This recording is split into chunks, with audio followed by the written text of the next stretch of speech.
Yo, what's the word, y'all? Vinnie Paz back again. Uh, Once again, thank you for uh, watching the videos. Thank you for the support on The Void, the single out now, produced by Buck Wild, featuring my brother Eamon. So I appreciate the love for that. As I told y'all over and over again, my new record's coming out October 28th, the Cornerstone of the Corner Store. As I promised in the last episode, I told y'all about writing some questions, and that I'll get to them as many as possible, and they keep coming in. So I appreciate your interest in that, and I'm gonna keep answering them. There's what's up, Edgar? What's up, Papa? This is my buddy Edgar. So yeah. So I'm gonna answer some questions. Last time I didn't really talk about many records that I was listening to, so I figure I'll go through that real quick and then answer some of your questions, if that's cool with y'all. Edgar don't want to move right now, right, Pop? So can't show y'all the records. Edgar, you gotta get down for a second, Pop. The first record. Well, I remember the day the KMD Mr. Hood came out. I copped it the day that it came out. I was blown away by that record. They were part of the God Squad. They could have just as easily fit in with Native Tongues. And, Zev Love X, Sub Rock. Obviously, those in the know know that, Doom became Doom. Years later, reinvented himself. This is their sophomore record. This is called Black Bastards. It was intended to be on Elektra Records. Elektra saw this cover. Apparently, it lost their fucking minds. That's the story. If you read into it, the real story seems to be that Elektra saw the cover and used the cover as an excuse to drop them. That's the story I've heard. So yeah, this folds out, which is really dope. Doom put this out on his own imprint, Metal Face. But yeah, very dope collector's item. Black Bastards. Even if you don't want to get the the vinyl, just check this record out. Black Bastards by KMD. You could see Doom's genius. Rest in peace, Sub Rock. Sub Rock passed away shortly after finishing the recording of this record.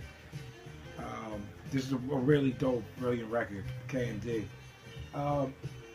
This record here, this isn't rare or anything, but it was I felt slept on because Black Sheep's first record, A Wolf in Sheep's Clothing, went platinum. So I guess there was high expectations the second time around.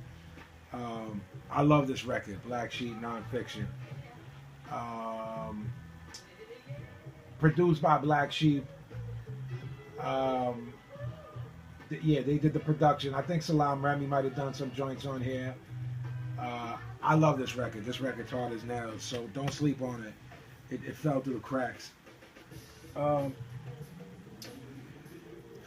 These guys are friends of mine, good friends of mine. Shia Terra. This is one of my favorite hardcore records in years.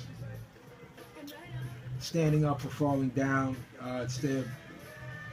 It's their first record of new material in 18 years. I loved it. One of my favorite records in the past few years in terms of heavy music. Brilliant stuff. Check it out. Last but not least, this is the new Dare Hunter record. This is Act 5, Hymns with the Devil and Confessional. This is a limited edition copy of this record. 1,000 copies. It's white and blue, 180 gram vinyl. Again, if you're not in the vinyl, you don't have to get it, but it's a record worth checking out. I think Casey's a genius, and I think that this band is very successful. But I think they should be more bigger and more successful than they are. So check it out. So I'll just jump right into some questions. There's a lot of pages, and so I'm gonna try to delve in as many as I can with each little episode of these videos that I do. So yeah, what up? I'll just attack these and mark them off as I go on. You know. So let me see it. This is from a guy named Riley Bandel in Fairbanks, Alaska. What's up, kid? In Divine Fire is a DVD we put out a while ago. It's a little bit of a documentary tour documentary. Divine Fire, there's a quick clip of you playing a video game on the tour bus, and the wolf samples Max Payne. Are there any video games, stories from video games, or artwork that have given you much inspiration? I have also scoured all sources I can possibly think of, besides BSB. So if this is mentioned there, I apologize, but could you give a quick explanation of the words across your knuckles? Lastly, any streetwear brands you'd like to big up? As far as video games, I guess I was heavily into them as a kid. And then, like, into my teens, me and my brother, we would get into wars, Madden wars, and basketball, mostly sports shit. I never got too wrapped up in Ed is wilding out. He's wilding. I never got too wrapped up in like the role playing game shit. I probably could, but the older I got, the more music. Once music became my source of income, and my hours are very strange. I keep the hours of a serial killer. I think I got a little bit less involved. My brother and nephew are heavy into it. The joint where you shoot people, Call of Duty, they're heavy into it. My brother is going to be 50 this year, and he curses at little 11-year-old kids and tell them to go fuck their mother. It's a horror scene over there. But we used to go to war with Madden up until fairly recently. He lost interest, and then it's like, I'm not going to play that shit alone, you know what I mean? Talking shit in video games is like the funnest part. So if my brother gets back into wanting to play Madden or NBA Live, I played tons of that when I was younger. But yeah, so that's pretty much it with video games. The words on my knuckles is your pick, so that means you can get hit with the right or the left. It doesn't matter to me. You can pick. Lastly, any streetwear brands you'd like to big up? Well, I'm kind of one of them dudes that comes from an era where I still pretty much wear similarly to, if you look at pictures that go back as far as to me in high school, it's like 5-panel polo hats, polo shirts, and Air Max. And you could catch me today in 5-panel polo hats, Air Max or Jordans, and some polo rugbies or something. I like the Hundreds. What up, Bobby? The Hundreds. I like their stuff. Obey. That's my man Shepard. I like some of their stuff. But as far as clothing, like I'm more, as far as streetwear, I usually rock hats and shit. Hundreds have blessed me over the years with really dope jeans and hoodies and shit like that. But I'm pretty traditional when it comes to that stuff in terms of, polo and Nike and Timberland. And I like Gucci and Prada shit too. So yeah, Riley in Fairbanks, Alaska. Thank you. So let me see what we have here. Okay. Hey Vin, first I'd like to thank you for always responding on Twitter. Always really appreciate the interaction on that level, even though I've probably gotten on your nerves in the past. My question for you is this: where do you see the movie industry in the next decade? We're in a time where for many people theaters are obsolete and are afraid to risk their money on anything original. Do you see it changing for the better or worse over time? I think there is so much talent and the risk of sounding corny, magic still in some of the titles being made, and there are great directors. Thanks, man. Can't wait for the new album. Just out of curiosity, have you been to Pittsburgh? Take care, man. Keep killing it. Yeah, I was in Pittsburgh at least twice. I remember once with Sean Price in maybe '05. I I have great memories of it, but that probably has a lot to do with Sean. It was cool. It was cool. I didn't feel like it was a great market for us, but all the fans that were there showed mad love. Back to the question of film. Well, look, man. Historically, I think this is something that I understand what you're saying about theaters and stuff like that, but you're always going to have alternatives when it comes to filmmaking and filmmakers. I mean, Guillermo del Toro is brilliant. You know, there's people still doing good shit. You just have to look for it. So it'll never dissipate. You know, you just have to find more inventive ways, or the directors and filmmakers have to find more inventive ways to execute. You know, with equipment becoming more accessible, then some of these people can make films for $50,000, which is fucking unheard of years ago. You're going to have blockbusters that cost $150 million and this shit. I mean, you know, someone like Michael Bay is just an abortion when it comes to filmmaking. But there's people like Darren Aronofsky and, like I said, Guillermo del Toro, even Tarantino still, even though he doesn't work as frequently as I would like to see. These dudes make really dope movies, you know, and they're not really Hollywood per se. So, you know, you just gotta look for shit, man. It's the same with music, I think. You know, it's out there when people say, "Oh, everything's whack," blah blah blah blah blah. It's not true. You just gotta look a little bit harder, man. So yeah, I'm getting lost here, fellas. This is a little bit out of order. Let me see. All right. I'm sorry, y'all. I'm a little bit. Okay, here's one.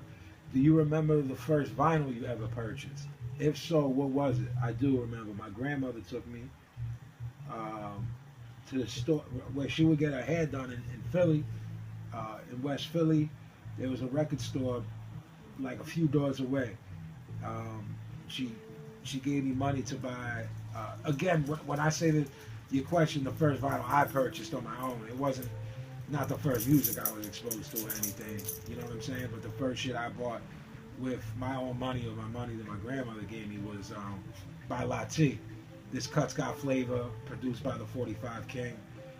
That record also influenced the fuck out of me in terms of wanting to rhyme too, because I was just blown away by that. What up, Edgar? All right, hold on, man. You being crazy today. Yeah, come back here and relax, man. So let's keep moving on. Let me see. Hey Vinny, big fan, been loving these videos. Quick question, I'm a big horror head, just wondering if you are. If so, what are some of your favorites, as well as the new ones that have come out recently? I like that movie Mama. I like that movie a lot. I love Let the Right One In. I like the original version and the American remake with Chloe Grace Moretz. I love that. Historically, I liked a lot of Italian gore shit. I love Dario Argento, Torso, Cannibal, Holocaust, Elsa, She-Wolf of the SS. I love the original I Spit on Your Grave. This is just off the top of the head. I didn't prepare, you know. So let's see here. Okay, I'm sorry, y'all. I'm a little bit. I didn't really put these together the way I should have. So next time it'll be a little bit more organized. So I'm just kind of going through what I can with my bad eyes. Again, my apologies. I don't want to keep y'all that long. Just trying to answer as many as I can. So, Vinny, over the past few years, I've been to live shows of yours and already the Rugged Man, which have come to the Rhode Island, Boston area respectively. Rugged Man specifically has mentioned at his shows that a Vinnie Paz Rugged Man album is to be expected in the near future. I know you're busy with your new LP, Heavy Metal King Soup, I'm sure, other things as well. But can you tell me the likelihood of that album dropping? Or is there anything in the works? An album of that caliber has the potential to make mine and thousands of other fans' heads fucking explode. What do you got for us? Holla back. Looking forward to the next Facebook video and that new LP. I'm sure will be straight fire. And please talk about boxing as much as you can in those videos. The last one you did breaking down Canelo Smith was on point. One love. I think the brother's name was Big Nook. So yeah, RA is a brilliant rapper, a brilliant MC. A very good friend of mine, a loyal friend. We've been friends for a long time now. This coming year will make like 14 years that we've been friends, at least. I've said before that we met through boxing and our love of boxing before the rap shit. I'm down. I'm ready. You know, I'm working. I feel like as far as rhymes are concerned, writing-wise, my work is done on Heavy Metal Kings. Bill has some recording to do. We have to situate the songs in terms of how we want them to sound, hooks, you know, more specifically, and all the beats and shit like that. I mean, I have like 22 joints done for that. So we had to decide what we're going to use. And then today is Wednesday. Today is actually my birthday. So I wanted to thank everybody. It's humbling, and I'm honored for reaching out via social media and wishing me happy birthday. Thank you. God bless you. Yeah, man, I'm down. You know, it's HMK is next, and then tomorrow night I'm starting really digging into the new JMT record. Stoop and I hope to have that out about this time next year. So October or November of 2017. So yeah, we're working really hard on that. Stoop sent me a ton of beats last week, and there's some crack in there. So I'm gonna get on that. I'm gonna record. I have one joint recorded. I'm gonna record another joint tomorrow night, and that ball will begin to roll. And I'll be in there recording every week. So basically, my new record comes out in a few weeks. Then HMK, then and then JMT. So let's say we're at the end of 2016 now. Let's say 2018. Me and RA put that together. But reach out to him and tell him that's what you want, you know, and we'll get the ball rolling on that. Let me continue on with the continue on here. Let me see here. I didn't really. He's very unorganized. All right. Hello. I have two questions. Did you have any jobs when you were younger besides rap? And favorite Sean Price story or memory? I had a job in high school. I walked in, I worked until lunch, and then I walked out. And then I had another bullshit job for a minute, and same thing there. I just wasn't cut out for the 9 to 5, man. It's not in some people's DNA. That's not a knock on people that it is in their DNA. I wasn't capable of living that lifestyle or working like that. So because of that fear, that's what drove me to be successful with this music shit. I was driven by other people are driven by other things. I was so fearful of living a square life, of living a 9 to 5, 2.5 kids, married in a white picket fence. I was so scared of that's what drove me. That and being able to one day take care of my mother. Favorite Sean Price story and memory. If you knew Sean, every moment with him was a favorite moment. I believe on his song Pyrex, he says, cop 20 pairs with Vinnie one time on tour. We went to Colorado, and we went to this sneaker boutique, Sean and I, and we probably bought 40 pairs of sneakers between the two of us. I would guess we spent somewhere in the $5,000 to $6,000 range. Loaded up the tour bus, the back of the tour bus. Everybody was mad because the whole back of it was all of our sneakers. Sean and I didn't care. And then we were in town. We had a couple of days off there. So we get a call at the hotel. We were bullshitting in the room. We get a call at the hotel, and these hipster kids who ran the sneaker boutique accused us of stealing their laptop, the laptop that was at the sneaker store. Now, this was offensive on various levels because I feel like they were like, there's never been a black guy from Brownsville, Brooklyn, or an Italian kid from Philly in their store. So they automatically point the finger at us. So that had me vexed already. I wanted to fuck somebody up just off of that. And two, we can afford $6,000 worth of sneakers, but we're taking your fucking mangled laptop. That's some real sucker shit. I remember we felt real disrespected. And we had even invited those kids to the show in Boulder, Colorado. So I remember being like, yo, if these kids end up, we're going to have to punch these kids and they fuck them out. We're going to have to go up in their mouth. And if I remember correctly, it resolved itself by them calling back within a few hours and saying that it was misplaced and that someone found it and being overly apologetic. I was still salty about it, but Sean said to let it go. But I love Sean very much and I miss him very much.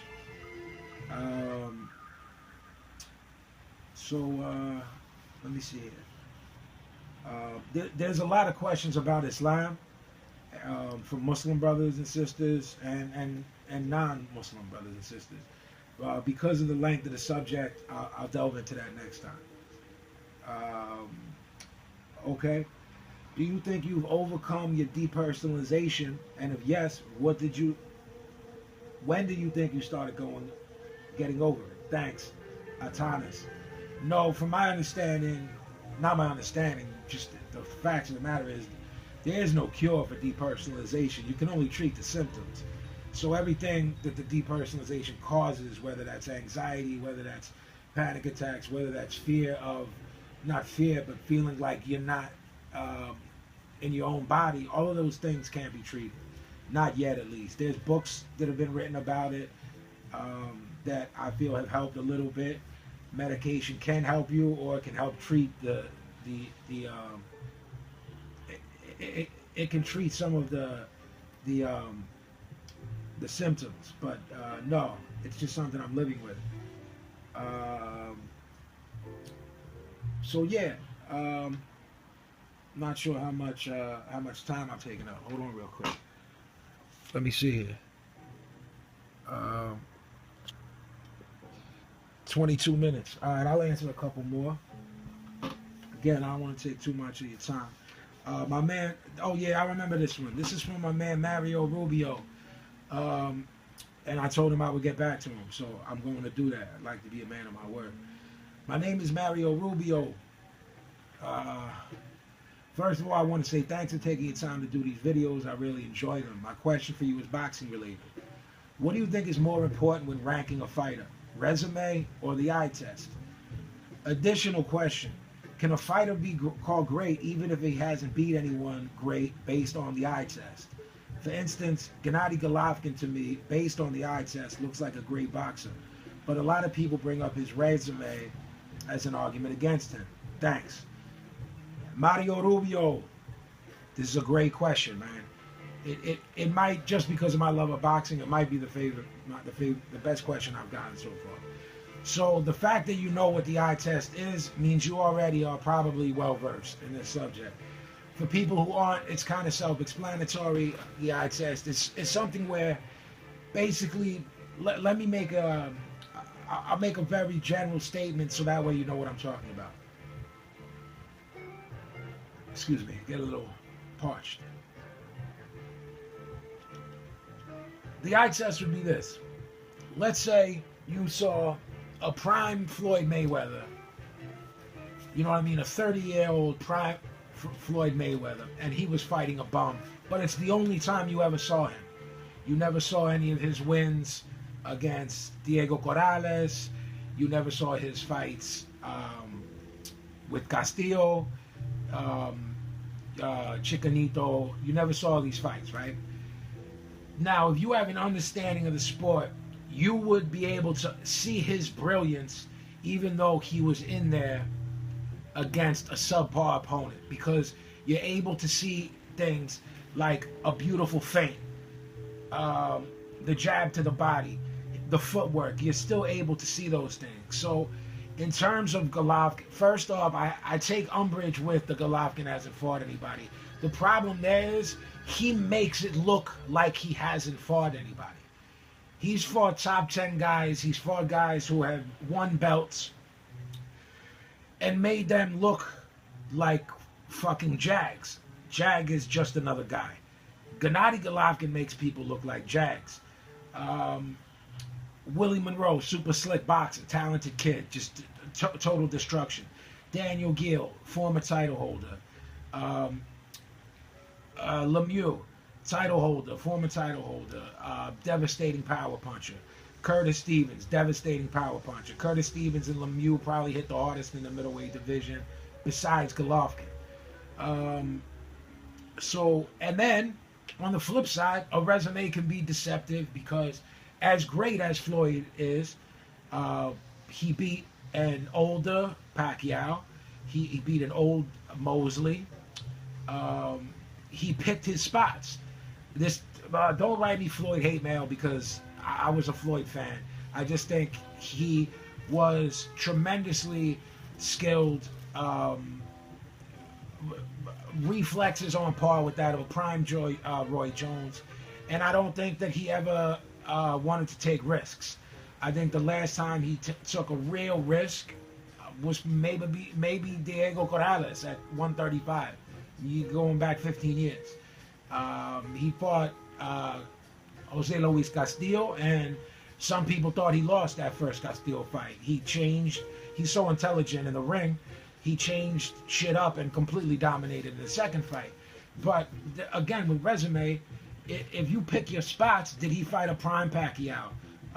When Pacquiao was the executioner, when people wanted to fight. No, he fought him 5 years after that.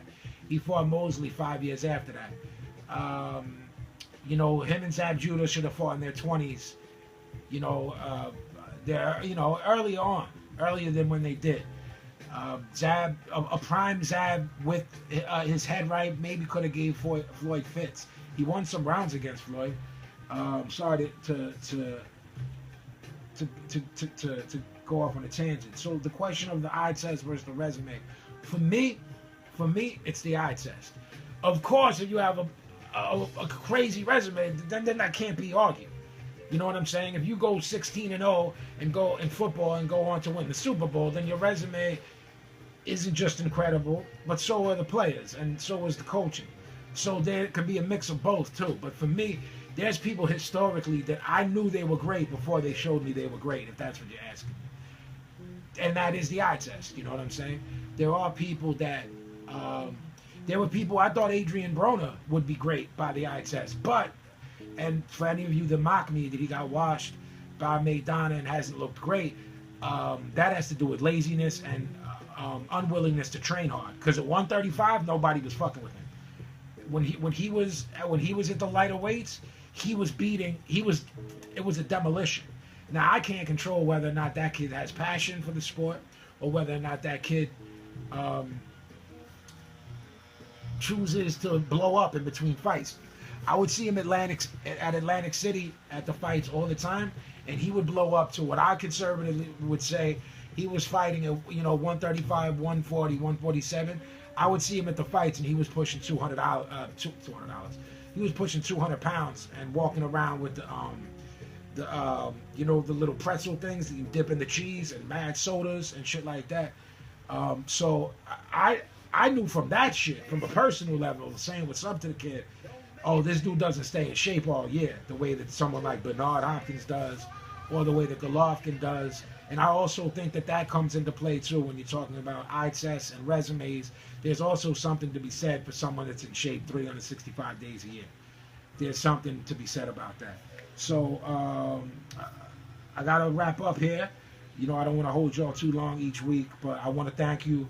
God bless you for listening again to The Void. If you haven't checked it out, it's out there. It's on the Vinnie Paz YouTube page. If you haven't checked my podcast out, it's just me and my homeboys breaking balls, talking about current events, pop culture. BroadStreetBreakdown.com. You can follow me on Twitter at Vinnie_Paz. You can follow me on Instagram at BoxCutterPazzy. Facebook, Jedi Mind Tricks. Facebook, Vinnie Paz. And yeah, right now. We're working on the new Jedi Mind Tricks album. I have like four titles that I told Stoop that he likes a lot. So we're gonna figure that out very soon, and that way I'll be able to tell you all the title. And that once we get the title, it'll start shaping the record. But the stuff Stoop has played me has been incredible, and I'm really happy to get back into that. I'm clear-headed. I'm more clear-headed than I've been in years, and I'm healthy. So I've been writing more, writing like an animal. I've written more in the past 3 months than I might have written in the past 3 years. So I'm really excited about all this music that's coming out. And Esoteric talked about possibly a really good idea for a future AOTP record. I'm just putting that out there, nothing in stone, but I spoke to Eso recently about that. So I'm really excited about this record. I'll give you all the titles soon. But Heavy Metal Kings is coming up after my solo record, Cornerstone of the Corner Store, October 28th. And then Heavy Metal Kings, Blackguard, White Devil, to be followed by the next Jedi Mind Tricks record. If you're interested in any of the stuff I'm talking about, or merch, vinyl, CDs, cassettes, hoodies, hats, all of that, you can go to jmthiphop.com and find that all there. So once again, God bless y'all. Thank you for listening. Thank you for always supporting me. It means a lot. And if you want me to keep making these videos, just let me know and I'll keep doing that. So my name is Vinnie Paz. For my buddy Edgar, we'll talk to y'all next Wednesday. All right? Peace.